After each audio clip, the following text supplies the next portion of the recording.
listen to, or actually go and witness, a minute's silence in the Commons.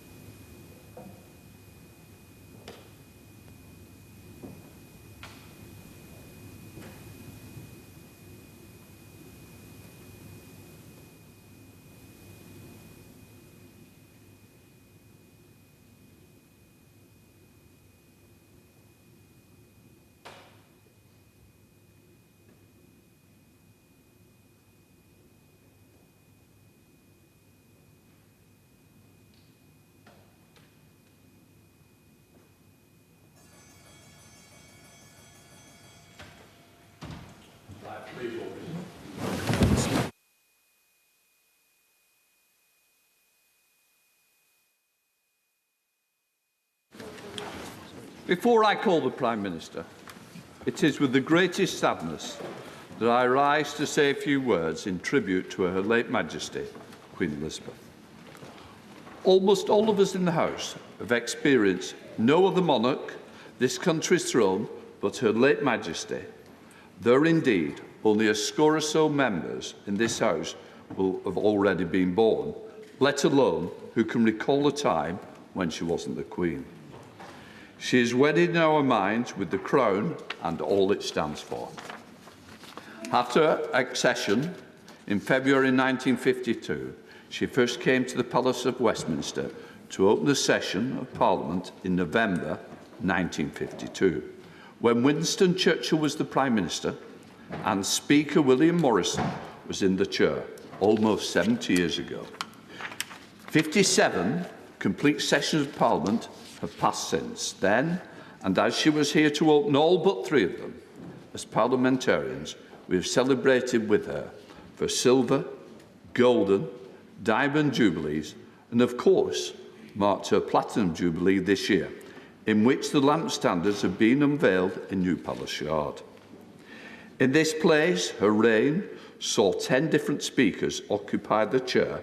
During her reign, there were 18 general elections, and I'm sure the Prime Minister will remind of us how many of her predecessors she welcomed to, and always, I am sure, with quiet wisdom.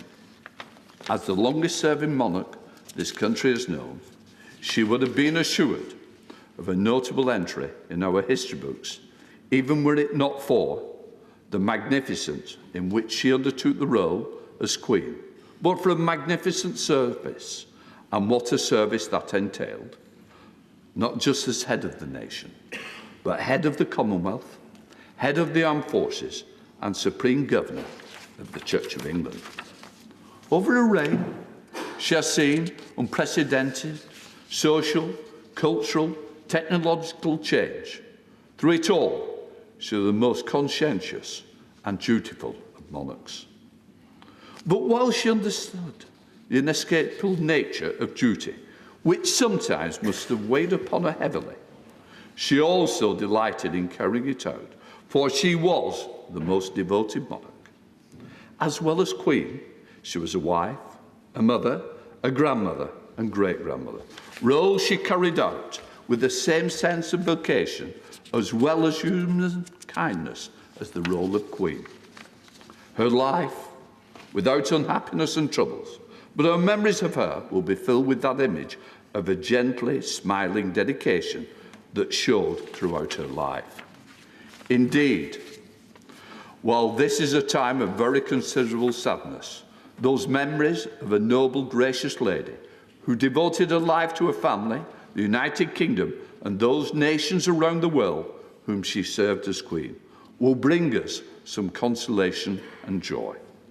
My deepest sympathies are with His Majesty, the King, and other members of the royal family, to whom I commend all our sincere condolences and support at this very, very sad time.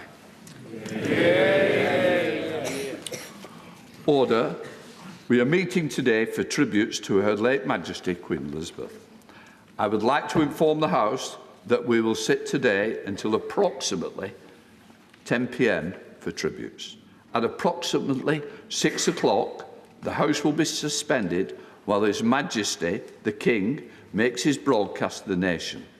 Members present will be able to watch the broadcast on screens in the chamber. We will then resume our proceedings to continue with tributes. The House will then sit again tomorrow at 1 o'clock. The first business will be oath-taking for a small number of senior members. Members to be invited to take the oath tomorrow are being contacted by my office. All other members will have an opportunity to take the oath when the House returns. After oath-taking tomorrow, tributes will be continued. The House is expected to sit till approximately 10 p.m. The House is not expected to sit on Sunday.